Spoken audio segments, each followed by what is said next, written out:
Hello everyone, welcome back to our channel. I hope सब लोग अच्छे होंगे। तो आज हम स्टार्ट करने वाले हैं chapter number 5, work, energy and power. ये वाला टॉपिक आपने 9th क्लास में पढ़ा होगा। तो सबसे पहले हम इसमें पढ़ने वाले हैं व्हाट इज वर्क। वर्क के बारे में पढ़ेंगे। तो वर्क क्या होता है? बेसिकली जब भी हम कोई काम करते हैं तो उसको वर्क बोल देते हैं। फॉर एग्जाम्पल, अगर ये एक बॉक्स है, इसको हमने पहले यहाँ से उठा के यहाँ रखा और फिर वापस यहाँ से उठा के यहीं पे वापस रख दिया। तो इस केस में क्या हुआ, हमारी जो कैलोरीज होती हैं वो बर्न होती हैं। तो बायोलॉजी के हिसाब से यहाँ पे हमने क्या किया, वर्क किया। हमने यहाँ पे अपनी कैलोरीज लगाई, हमने यहाँ पे अपनी एनर्जी वेस्ट की। ओके, तो एक वर्क डन हुआ। लेकिन क्या फिजिक्स के अकॉर्डिंग ये वर्क डन है? तो देखते हैं फिजिक्स के अकॉर्डिंग वर्क डन की डेफिनेशन क्या होती है। तो according to physics, work done होता है जब भी हम किसी ऑब्जेक्ट के ऊपर फोर्स लगाते हैं और अगर उसका डिस्प्लेसमेंट होता है तभी क्या होता है, वहां पे वर्क डन होता है। ओके, जब भी हम किसी ऑब्जेक्ट पे फोर्स लगाए और उसका डिस्प्लेसमेंट हुआ, सपोज करो यहाँ पे डिस्प्लेसमेंट हुआ अक्स। ओके, कितना डिस्प्लेसमेंट हुआ, अक्स डिस्प्लेसमेंट हुआ। तो यहाँ पे क्या होगा, वर्क डन होगा। अगर यहाँ पे कोई भी डिस्प्लेसमेंट नहीं होगा तो यहाँ पे वर्क डन नहीं होगा। Work is said to be done when a force is applied on an object and the object moves in the direction of the applied force, और इन अदर डायरेक्शन भी वो मूव कर सकता है। For example, अगर हमने यहाँ पे फोर्स इधर लगाया तो हो सकता है ये ऑब्जेक्ट इधर भी मूव कर सकता है। ये वाला केस भी हम आगे देखेंगे। ओके, तो लेकिन वर्क डन तभी होगा जब हम फोर्स लगा रहे हैं और वहां पे डिस्प्लेसमेंट हो। अगर वहां पे डिस्प्लेसमेंट नहीं होगा, जैसे कि इस केस में हमने देखा था कि हमने क्या किया, इस ऑब्जेक्ट को पहले यहाँ से उठा के यहाँ रखा, फिर वापस यहाँ से उठा के यहाँ रख दिया, तो टोटल डिस्प्लेसमेंट इसमें कितना हुआ, 0 हुआ। तो यहाँ पे कोई भी वर्क डन नहीं होगा। वर्क डन होने के लिए यहाँ पे डिस्प्लेसमेंट की रिक्वायरमेंट होती है। ओके, तो सबसे पहले हम यहाँ पे देखेंगे कि हम work done by a constant force और दूसरा होता है work done by a variable force. तो बेसिकली हम इस चैप्टर में work done by a constant force ही पढ़ने वाले हैं। Work done by a constant force के भी दो पार्ट्स होते हैं, force and displacement in the same direction.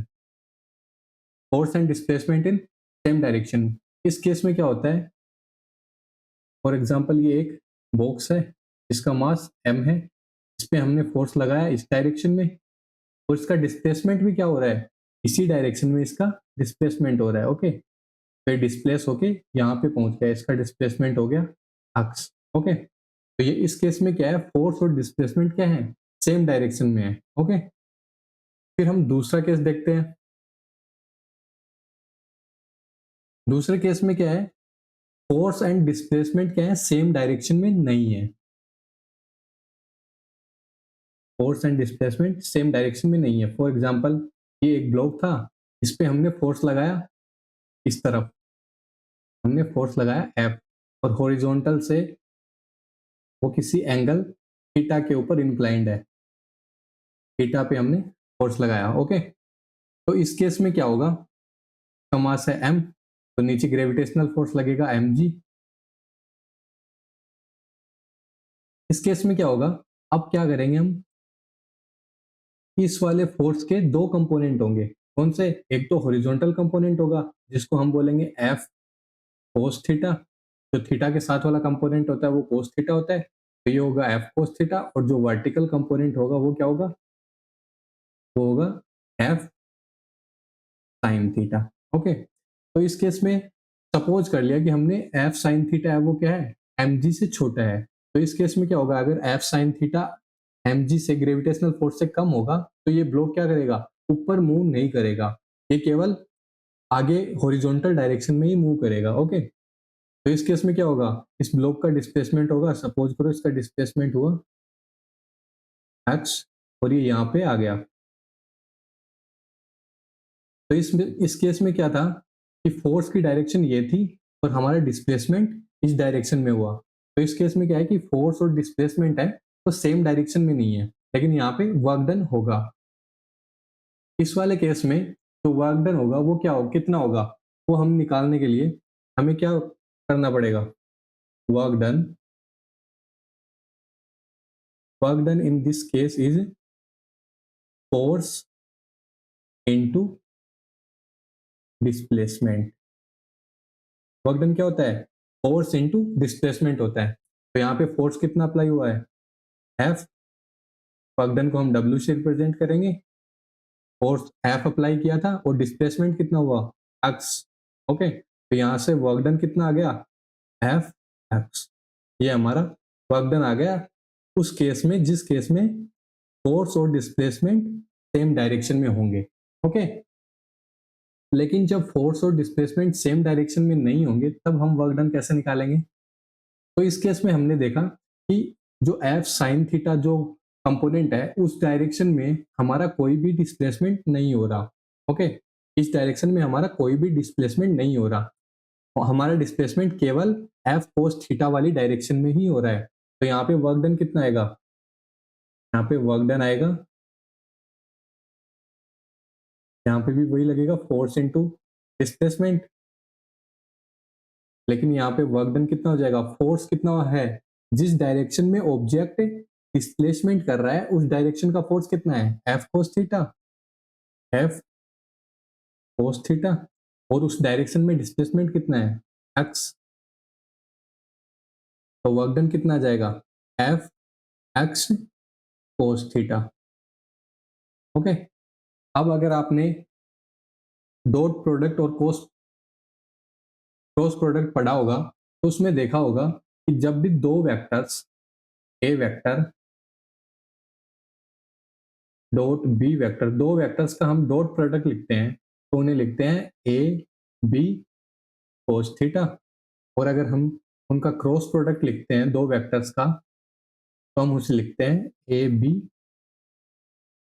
Sine theta. तो यहाँ पे क्या है? यहाँ पे क्या है? फोर्स भी एक वेक्टर है और डिस्प्लेसमेंट भी एक वेक्टर है।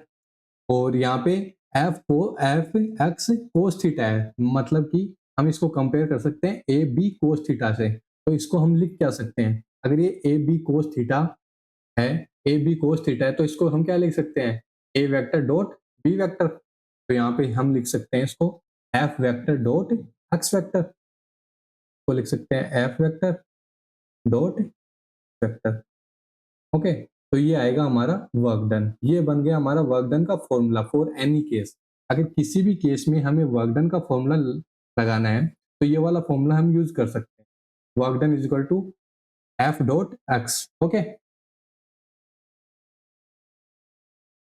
अगर हम इसका एग्जाम्पल देखें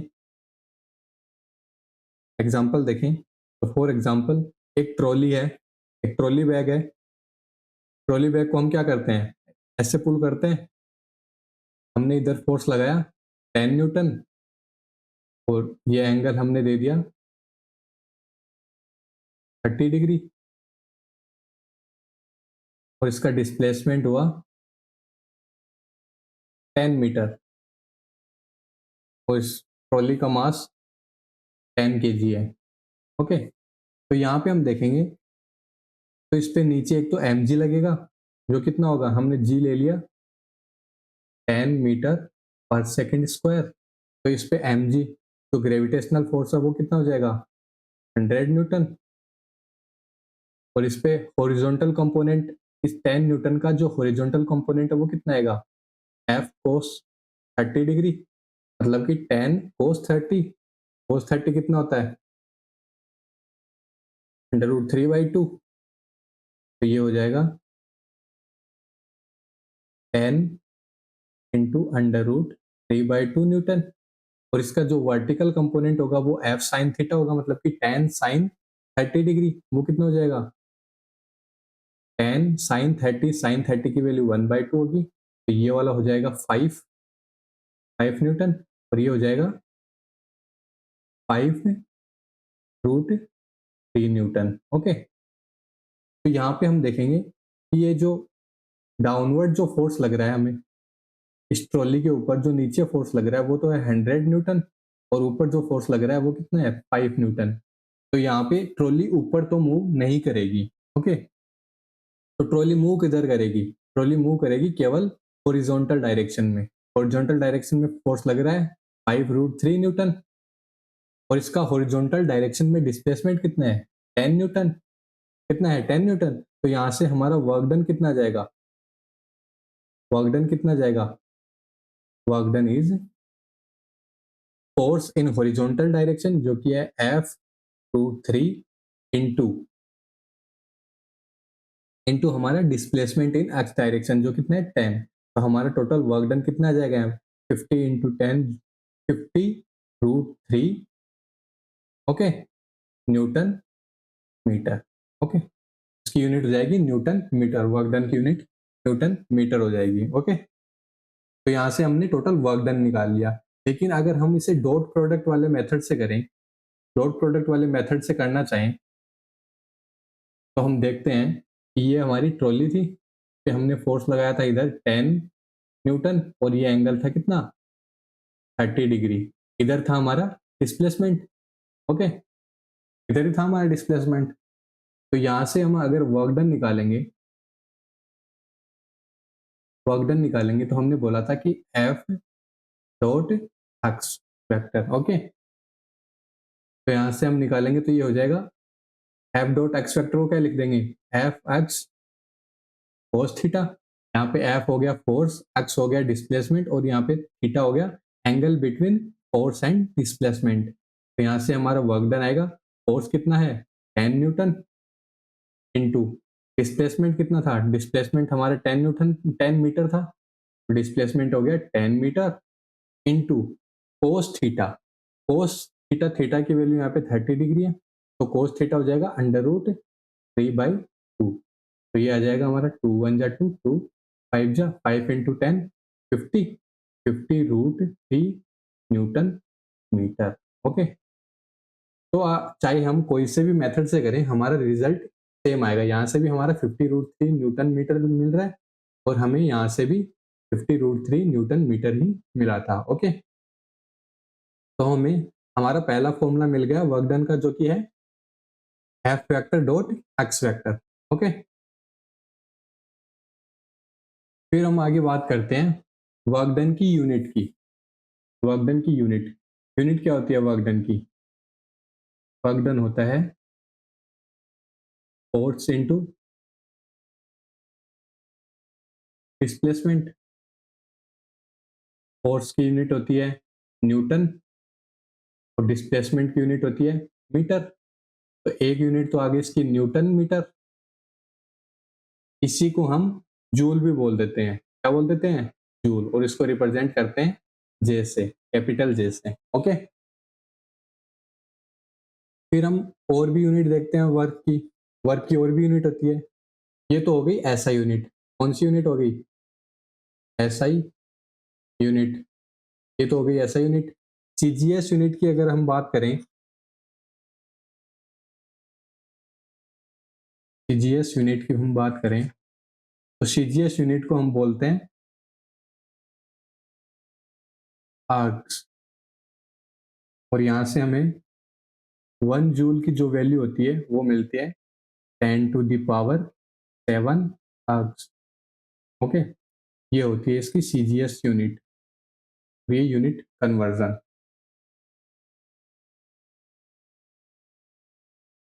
और भी हम यूनिट देखते हैं इसकी। वर्क की यूनिट कैलोरी में भी होती है और 1 कैलोरी इक्वल्स टू कितना होता है 4.2 जूल होता है। और हम इसकी एक और यूनिट लिखते हैं जो कि होती है kilowatt hour. Kilowatt hour ये भी आपको उसमें देखने को मिलेगी इस चैप्टर में। तो 1 किलो वाट आवर होता है 3.6 into 10⁻6 joule. 1 kilowatt hour होता है 3.6 इंटू 10⁻6 जूल। ओके आगे हम देखते हैं nature of work done. Work done positive होगा, नेगेटिव होगा या फिर जीरो होगा, ये कैसे पता लगेगा। जब हम जब हमारा थीटा जो होता है वो लेस देन 90 डिग्री होगा। थीटा क्या होता है यहाँ पे, थीटा क्या होता है angle between force and displacement.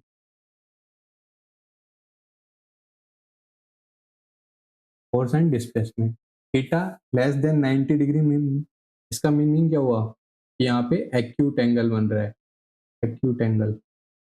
अगर हमारा जो थीटा होगा वो एक्यूट एंगल होगा तो हमारा जो वर्क डन होगा वो पॉजिटिव होगा। फॉर एग्जांपल ये एक बॉक्स है, इसमें हम फोर्स लगा रहे हैं डायरेक्शन में, और डिस्प्लेसमेंट किधर हो रहा है? डिस्प्लेसमेंट हो रहा है इस डायरेक्शन में। ओके, तो यहाँ पे क्या है, यहाँ पे जो हमारा थीटा है वो लेस देन क्या है? 90 डिग्री है, एक्यूट एंगल बन रहा है। ओके, तो यहाँ पे जो हमें वर्क डन मिलेगा वो पॉजिटिव वर्क डन मिलेगा। ओके, तो इसका एग्जांपल ले तो हम एग्जांपल बोले तो किकिंग ए फुटबॉल, अगर हम फुटबॉल को इधर इधर फोर्स लगाएंगे तो फुटबॉल क्या करेगा? इधर मूव करेगा। तो यहाँ पे हमें वर्क डन क्या मिला? Positive work done. क्यों? क्योंकि फोर्स भी इधर लगाया और यहाँ पे डिस्प्लेसमेंट भी इधर मिलेगा। तो थीटा कितना हो गया? 0 डिग्री, जो कि लेस देन 90 डिग्री है। तो यहाँ पे वर्क डन क्या मिलेगा? पॉजिटिव मिलेगा। या फिर हम एक कार है, क्या है? एक कार है, उसको इधर फोर्स लगा रहे हैं और वो इधर ही मूव कर रही है, इधर डिस्प्लेसमेंट हो रहा है और इधर ही हम क्या लगा रहे हैं? फोर्स लगा रहे हैं। तो वो क्या हो गया? अब वो हो गया पॉजिटिव वर्क। क्यों? क्योंकि यहाँ पे भी क्या है? फोर्स और जो वो डिस्प्लेसमेंट है उसके बीच में जो एंगल है वो क्या है? 90 डिग्री है। ओके, या फिर मैं बोलूँ, हम किसी ऑब्जेक्ट को फॉर एग्जांपल एक बॉल है, मैं उसको ऊपर की तरफ फेंकूं, तो हमने जो फोर्स लगाया इसके ऊपर किधर लगाया? ऊपर की तरफ। और ये इसका डिस्प्लेसमेंट भी किधर है? डिस्प्लेसमेंट भी ऊपर है और इस पे फोर्स भी ऊपर की तरफ है। तो हमने इस पे फोर्स लगाया वो ऊपर की तरफ है और इसका डिस्प्लेसमेंट भी क्या है? ऊपर की तरफ। तो यहाँ पे भी हमारा जो वर्क डन होगा वो क्या होगा? पॉजिटिव होगा। ओके, दूसरा आता है नेगेटिव वर्क डन। क्या होता है? Negative work done. इसमें क्या होता है? जो थीटा होता है वो क्या होता है? ग्रेटर देन 90 डिग्री होता है, या फिर मैं बोलूं तो ऑब्ट्यूज एंगल होता है। ओके, यानी कि अगर ये एक ब्लॉक है, इस पे हम फोर्स क्या लगा रहे हैं? फोर्स हम इधर लगा रहे हैं और इसका डिस्प्लेसमेंट क्या हो रहा है? इसका डिस्प्लेसमेंट इस डायरेक्शन में हो रहा है। इधर क्या हो रहा है? इसका डिस्प्लेसमेंट हो रहा है। तो जो डिस्प्लेसमेंट है और जो फोर्स है उसके बीच में एंगल कितना है? Greater than 90 degree. तो इस केस में क्या होगा? इस केस में जो हमें वर्क डन मिलेगा वो हमें नेगेटिव मिलेगा। ओके, अगर ऊपर वाले केस में बात करें तो यहाँ पे वर्क डन का फॉर्मूला क्या होता है? वर्क डन का फॉर्मूला था F vector dot x vector, और इसको हमने लिखा था एफ एक्स कोस थीटा। यहाँ पे अगर थीटा की वैल्यू क्या होगी? लेस देन 90 होगी, और थीटा लेस देन 90 डिग्री, कोस थीटा की वैल्यू क्या होगी? कोस थीटा की वैल्यू क्या होगी? पॉजिटिव होगी। अगर कोस थीटा की वैल्यू पॉजिटिव होगी तो हमारा एफ एक्स कोस थीटा क्या होगा? पॉजिटिव होगा। तो हमारा एफ एक्स कोस थीटा क्या होता है? वर्क डन होता है। तो वर्क डन हमें यहाँ से क्या मिलेगा? पॉजिटिव वर्क डन मिलेगा। लेकिन अगर इस केस में हम बात करें, जब थीटा 90 डिग्री से बड़ा होता है, थीटा ग्रेटर देन 90 डिग्री होता है, तो कोस थीटा क्या होता है? यहाँ पे कोस थीटा की वैल्यू क्या हो जाती है? नेगेटिव हो जाती है। क्या हो जाती है? नेगेटिव हो जाती है। तो वर्क डन क्या होता है? वर्क डन होता है एफ एक्स कोस थीटा। तो अगर कोस थीटा की वैल्यू नेगेटिव हो गई, ये वाला टर्म क्या हो गया? नेगेटिव हो गया, तो हमें ये पूरा टर्म क्या मिलेगा? नेगेटिव। क्या मिलेगा? नेगेटिव। तो हमें यहाँ से वर्क डन क्या मिलेगा? नेगेटिव। ओके, इसका अगर हम एग्जाम्पल की बात करें तो फॉर एग्जाम्पल एक स्लोप है, एक स्लोप है पे एक कार है। अब क्या कर रहे हैं? हम इस पे फोर्स लगा रहे हैं ऊपर की तरफ। क्या कर रहे हैं? फोर्स लगा रहे हैं ऊपर की तरफ। लेकिन इंक्लाइन होने की वजह से ये क्या कर रही है? कार नीचे की तरफ मूव कर रही है। क्या कर रही है? नीचे की तरफ। इसका डिस्प्लेसमेंट किधर है? नीचे की तरफ है, क्योंकि हम इसके ऊपर इतना फोर्स नहीं लगा पा रहे कि हम इससे इस ढलान के ऊपर चढ़ा पाएँ। तो ये क्या कर रही है? नीचे की तरफ आ रही है। लेकिन हमने हमने क्या किया है? हमने इसके ऊपर फ़ोर्स ऊपर की तरफ लगाया है। तो फ़ोर्स किधर है? फ़ोर्स ऊपर की तरफ है और डिस्प्लेसमेंट क्या है? डिस्प्लेसमेंट नीचे की तरफ है। तो इन दोनों के बीच का एंगल कितना हुआ? इन दोनों के बीच का एंगल कितना हुआ? 180 डिग्री। तो ये ग्रेटर देन 90 डिग्री है। तो 180 डिग्री पे तो यहाँ पे हमें वर्क डन क्या मिलेगा? वर्क डन हमें मिलेगा नेगेटिव, नेगेटिव, ओके? यहाँ पे हमें मिलेगा वर्क डन नेगेटिव। दूसरा हम केस लें तो पिछले केस में हमने क्या बोला था कि एक बॉल है, हम उसको ऊपर की तरफ फेंक रहे हैं, तो जो हमने और उसका डिस्प्लेसमेंट भी क्या है? ऊपर की तरफ है। तो इसमें क्या होगा? वर्क डन क्या होगा? पॉजिटिव होगा। लेकिन जब हम इस बॉल को ऊपर की तरफ थ्रो करेंगे, तो इस बार क्या होगा? इसका डिस्प्लेसमेंट तो ऊपर की तरफ ही होगा। लेकिन अगर हम ग्रेविटेशनल फोर्स की बात करें, ग्रेविटेशनल फोर्स की बात करें जो कि है mg, वो इसके ऊपर क्या कर रहा है? नीचे की तरफ एक्ट हो रहा है। तो इस केस में ग्रेविटेशनल फोर्स की वजह से जो वर्क डन मिलेगा, वो हमें क्या मिलेगा? Work done due to gravitational force,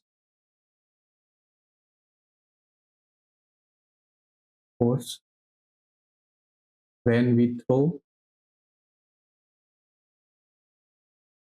a ball upward। अगर हम किसी बॉल को ऊपर की तरफ थ्रो करते हैं, तो ग्रेविटेशनल फोर्स के ऊपर नीचे की तरफ एक्ट होता है।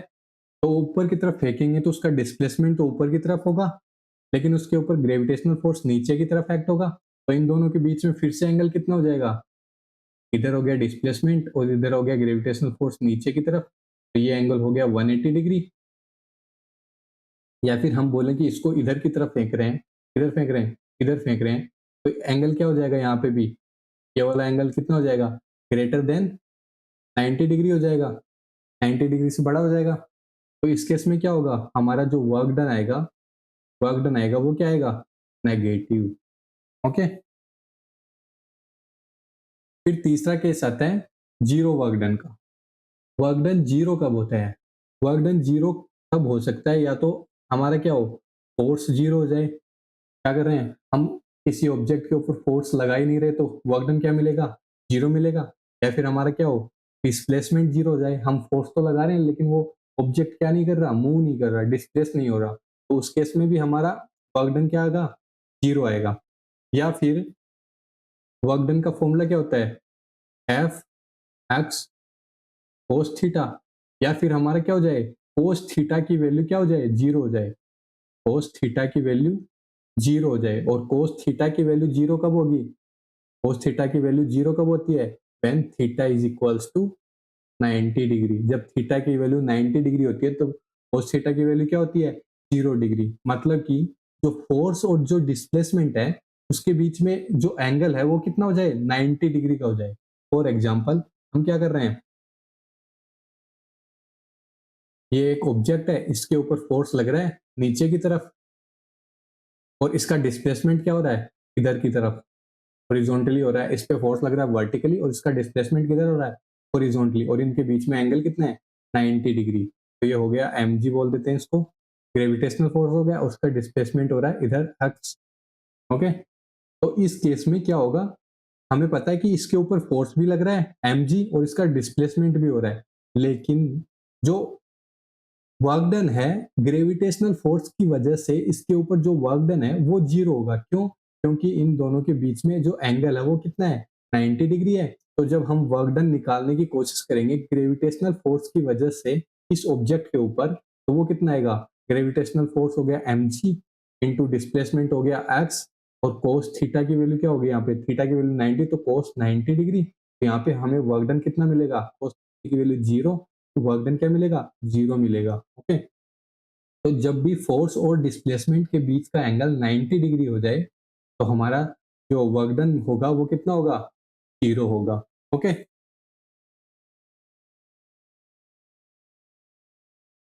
अब हम देखते हैं फोर्स डिस्प्लेसमेंट ग्राफ। ग्राफ की मदद से हम समझते हैं। हम जब यहाँ पे हम क्या बात कर रहे हैं? कांस्टेंट फोर्स की बात कर रहे हैं। हमने दो केस देखे थे, एक तो कांस्टेंट फोर्स का और एक वेरिएबल फोर्स का। यहाँ पे हम बात कर रहे हैं कांस्टेंट फोर्स की। अगर हम हमने किसी ऑब्जेक्ट के ऊपर कांस्टेंट फोर्स F लगाया है, कांस्टेंट फोर्स F लगाया है, तो उसका डिस्प्लेसमेंट कितना हुआ है? X हुआ है। ओके, अगर सेम डायरेक्शन में फोर्स एंड डिस्प्लेसमेंट है, तो सेम डायरेक्शन में है, सेम डायरेक्शन में है, तो F फोर्स लग रहा है और X डिस्प्लेसमेंट हुआ है, तो यहाँ से जो वर्क डन आएगा, वो क्या आएगा? फोर्स इंटू डिस्प्लेसमेंट, और सेम डायरेक्शन में है तो थीटा की वैल्यू क्या हो जाएगी? 0 डिग्री। तो एफ एक्स कोस थीटा आएगा, कोस 0 डिग्री क्या होता है? 1 होता है। तो वहां से भी हमारा वर्क डन क्या हो जाएगा? एफ इंटू एक्स आ जाएगा। ओके, तो ये हो गया हमारा। और ये अगर इसको ग्राफ पे प्लॉट करेंगे तो ग्राफ पे ये फोर्स हो गया और ये डिस्प्लेसमेंट हो गया, और जो ये ग्राफ का एरिया आया है वही क्या हो जाएगा? वर्क डन हो जाएगा। Okay, when the object is moving in the direction of force applied. Okay, when the displacement is in the direction of force applied, तो वहां पे वर्क डन क्या होगा? F into x. और उसको अगर हमें ग्राफ पे रिप्रेजेंट करना है तो हम उसको ऐसे रिप्रेजेंट कर सकते हैं। वेरिएबल फोर्स के केस में ये अलग हो जाएगा। वेरिएबल फोर्स के केस में यहाँ पे जो फोर्स होगा वो कांस्टेंट नहीं होगा, वो चेंज होता रहेगा। ओके, तो उस केस में हमारा जो वर्क डन होगा वो अलग आएगा। ओके, तो वेरिएबल वाला केस हम कल कवर करेंगे। Okay, thank you guys.